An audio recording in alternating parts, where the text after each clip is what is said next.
Ted Smith, president of the Florida Auto Dealer Association. Thanks for joining me today. Jordan, what a treat, man. Glad to be with you. Oh man, the treat and the pleasure is all mine. I got to tell you that. It's a huge pleasure to spend some time with you today and learn what you guys are doing for your dealers in Florida. I think there's a lot of things that you guys do in the Florida Auto Dealer Association that not a lot of other states are doing. And I think it's because you genuinely care about your dealers and their local communities. And there's just a lot of initiatives that you have in place that really prove that. One is your roadshow.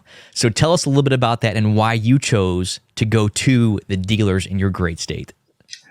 Dealers are busy people. They're not going to come to me if I want to learn from them, if I want to get their input, if I want to get them engaged in helping to change this industry. I think we've got to go to them. So we used to go on the road. The very first time we did this, we called them dealer drive-ins. And the whole idea was you could get there within 45 minutes or an hour, no matter where you live. That's great. This one is 16 city tour.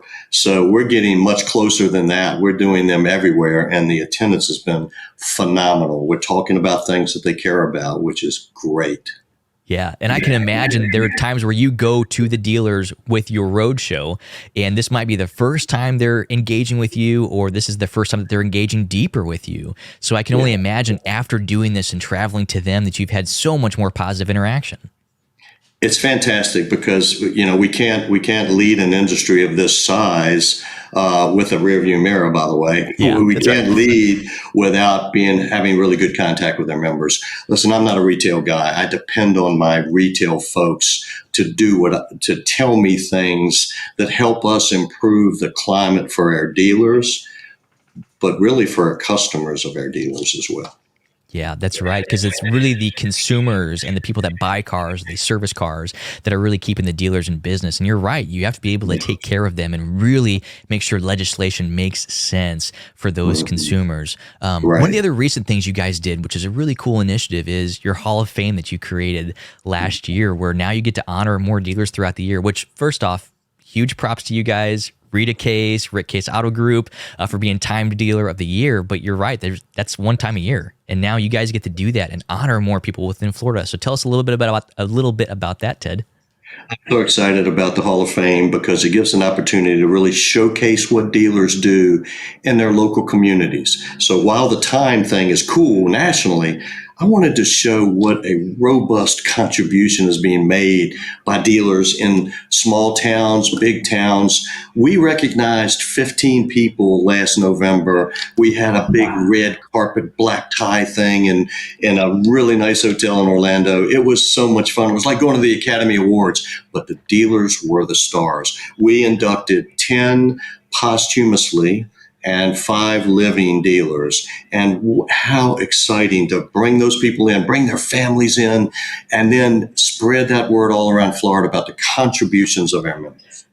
That's awesome. And it's cool that you get to continue to do that and have that experience with them. Now, what about some other things? Let me ask you this. How did you first get into automotive? How did that start? Where did that come from? And where did your passion really blossom? Because it's very clear you like what you do and you like fighting for the dealer and you like making a difference in the great state of Florida. My passion really dates back to high school, believe it or not. I'm a trade association guy. I'm not a retail guy. I was in construction insurance and fortunately found this job 23 years ago. But it all started because I grew up with a car dealer family in Richmond, Virginia. And I knew that Pontiac dealer. His daughter was my platonic best friend. And I got to see him and I just thought that guy, he was amazing. The kindest man. When you're 18, they go, "Hey, Bob, what are you doing in my house?" This guy was so gracious. So I don't know, I developed a love for car dealers. So when this job became available, I really searched it out. I chose the car dealers because I liked who they were as people. I saw what they did in Richmond, Virginia when I was a kid. And I said, man, is there a better place to work than that? And I wasn't wrong. This has been an amazing run here in Tallahassee. Yeah, and you're right on the money. Sometimes it's the dealers and really what they build community-wise with their employees that offer some of the best places to work. And to really just be surrounded about that with the entire industry has got to feel great that now you're really living the dream and you're being a part of that. That's got to be great, Ted. Do I get paid? Do I get paid to do this? No, we do it for free. Don't tell anybody. Don't tell them that, right? Yeah. Yeah, and there's so many great things that happen throughout Florida with your dealers. So Rita Case, for example, let's talk about her for a second. Just like you said, the lady has no off switch. And it's about her employees, and it's about the impact that they can make for customers, and it's about the impact that they make with their local community. So it was so cool to see her become Time Dealer of the Year at NADA. That, man, chills just seeing that. Unbelievable. And what an honor to be there and be able to watch her and the enthusiasm that she displayed for that award. And being a female, let's face it, in our industry, it's tough. Yeah. But she lived with a master in Rick Case, her husband. And, she gives him so many props. She's fantastic. And together they were such a power couple, and they were so large in their community. Everybody knows the Cases and their contributions. And I got to tell you, he was one of our honorees at our very first Hall of Fame. We honored her husband, Rick. So she won the national, and he was recognized in the first class of Florida dealers. Wow. But just to continue driving that home, why you do the Hall of Fame, it's so that you can honor them while they're around and, before they pass away. That's a huge deal. Maybe it's because I'm becoming such an old guy, but I think to recognize people and what they do now, I don't want to tell their story at their funeral. I want to talk about who they are and what they do right now. And I don't want to do it just for them. I want to do it for all of the people that buy cars, that can recognize that the people selling them cars and servicing their cars in their community are, sure, they're about the money. Everybody needs to make a profit, and my guys do okay. But look what they do with those dollars they receive. They reinvest them in the community. They help people. I can tell you, I go out to, when we have tons of storms and hurricanes. We started a charitable foundation because of the damage and destruction of these hurricanes on employees. Dealerships don't need help, but that's an example of just being involved with your members. We started this charitable foundation. And so when dealership employees are hurt in a hurricane and maybe they don't have a place to go, this foundation provides some immediate monetary support for those employees. That's a little bit off of what you're talking about, but it's just an example. It took a board of directors to say, yes, that's something we ought to be doing to help our employees. It's all about helping, ultimately having a place for customers, a good place and a good system for buying cars. Yeah. So even just having that opportunity, so after a hurricane comes through, that employees, staff can really get help through that, through a charitable cause like that makes a huge difference, because you only hear the other side of that, where the storm comes through and takes out the dealership, and then the dealer feels like they literally have nothing. So they have to rebuild for years and years and years. And another honoree from Time Dealer of the Year, that was his story, Troy Duhan. Right. That's what really made him invest so much in his people, was because of Hurricane Katrina when that went through. And I can only imagine with you guys, Charles, Francis, Ivan, when that went through in Florida a decade ago, I mean, there would have been so much catastrophe that would have happened across the entire state. One of the very first hurricanes I remember was Charlie in like 2004. And I remember going to Punta Gorda, Charlotte County, Florida. I waited a couple of days so that, people could get their feet under them a little bit. But guess who was running the bread lines, the food lines? These dealers were putting up and feeding people. I saw it in Panama City as well, not long ago with Michael. They were feeding local people at their dealership. That was money out of the profits that they've done selling cars, serving their community at a time of their absolute greatest need. That makes me proud. Yeah, for sure it does. And even just seeing that firsthand and not just hearing the stories about it, that's got to be so impactful. And same thing with like Rick Case. So those who don't know, Rick Case passed away a few years ago. Rita took over the operations. But when Rick was around, he came up with the 10-year, 100,000-mile warranty for Hyundai Kia. And it wasn't because he wanted to have better marketing. I mean, that was part of it. But he didn't want to do anything that it was for himself. It was for the consumers, and it was for the people of Florida. So I'm not sure how much you guys were a part of that, but with Rick, he went and created a small local dealer community that decided together that they were going to do the 10-year, 100,000-mile warranty to prove its proof of concept before it went to Hyundai and Kia, because Hyundai and Kia said this is never going to work, and Rick proved it. It worked. The guy was a marketing genius, honestly. He didn't get his reputation by sitting around and wondering what to do next. He was a visionary with feet. He was a guy that put it into motion. And so that's who I work for. That's why my job, I've got the best job ever, because I work with people like that who really, have you ever heard any, you might hear someone speak about a car store employee maybe not treating them right because we can't manage every second with every person. Yeah. You never hear people talking about the dealer principal, male or female, young or old, and going, oh, I don't like that person. Normally, those guys are pillars in their community. So it's just such a pleasure to represent them in such a big industry that still drives the Florida economy in a big way. That $105 billion becomes $6.2 billion in sales tax for the state of Florida. It's a huge revenue generator, I can imagine, for Florida.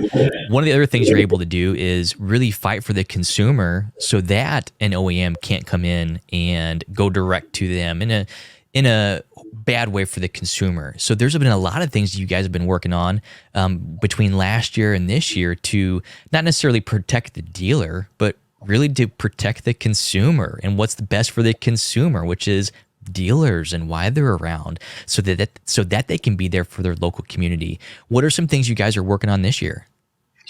Well, the biggest issue we have right now is enforcement of the body of franchise laws that have been passed over the years. Because I've got to tell you, there are some OEM programs today that challenge the dealer network and challenge the way my members are able to serve their clients. Some of our OEMs believe that they ought to be involved in dealer-specific functions, trade-ins, reservations, taking deposits, dealing with, typically in the past, dealer-oriented functions. Why? Because the dealers are really good at that. And that's what makes the consumer happy, having choice. We want to keep the franchise system in place to give dealers choice. If you buy something from an OEM where the OEM controls the dealership, you might as well be talking to the person at the OEM, because the dealer is an employee. They sell the car at exactly what they're told to sell it. That's right. That's great, except it's not competitive. I believe our system trumps that all day. And now with EVs, we got a lot of EV competition. So we're really not afraid of EVs or direct sellers. However, we want to maintain that framework for the franchise system because it creates competition. You want to go buy a Mazda, a BMW, a Chevy, go to 3 different stores. You get 3 different numbers. You get 3 different opportunities for the customer. The day that becomes bad, I'm going to get a job in some other industry. But you're right. Like, it's the competition that really creates those great experiences. Well, and it's the dealers that have to provide the best price or the best trade-in or just the best experience overall. That's really what creates this great opportunity for so much business within any community or within any state. And what we saw happening was some OEMs looking at some of these direct sellers and going, oh, I want to be like them. I want to not have any dealers. I'd like to be able to go direct to the customer. Well, I guess you would, but you created a system where your dealers took millions of dollars off of your income statement and put it on theirs and bore all of that marketing expense to sell your vehicles. Now you come along and go, oh, we got a better system than that? No, you don't. The better system is to use your dealers. And it doesn't matter what the powertrain of the car is. We can sell anything with wheels on it. And we can sell it better for the customer. That's the nature of the franchise system. That's not going to change. That's not some nuance. That's a system that generates the best thing for the consumer. Again, I believe that with all my heart and with every bit of passion I have. I believe that. Yeah, well, you said it best. It doesn't matter if it's a car that has either an EV or a regular gasoline engine, or if it's a hydrogen vehicle. If it's got 4 wheels, you can sell it. And maybe in the future, it's not going to have four wheels. Maybe it's going to fly in some way. Who knows? But you're right. It's the network of dealers that have really created that great opportunity for consumers. I've got to do a shout out to one of my dealers, Proctor Automotive Group here in Tallahassee. I hope you don't mind, but shout out to Proctor. You know what their slogan is for selling in this community of Tallahassee? Their slogan is, "We've been in the people business for over 100 years." I love that. What? Is that perfect?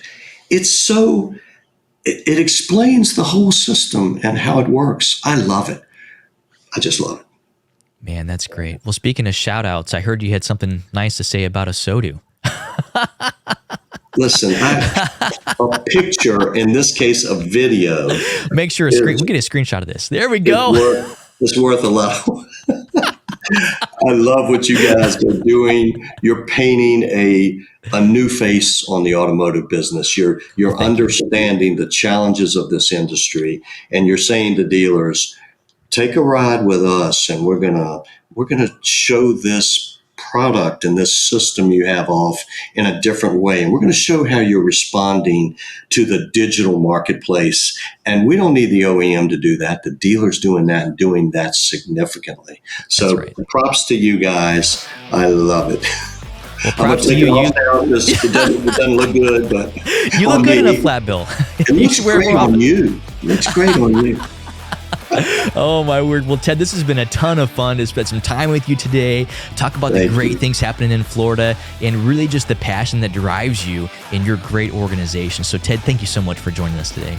I had a blast. Thanks, Jordan. Keep up the good work, buddy. Thanks for watching this episode of In the Dirt with ASOTU. If you're new to our channel, make sure and mash that like and subscribe button. Also, check out some of these links for our other great podcasts and content.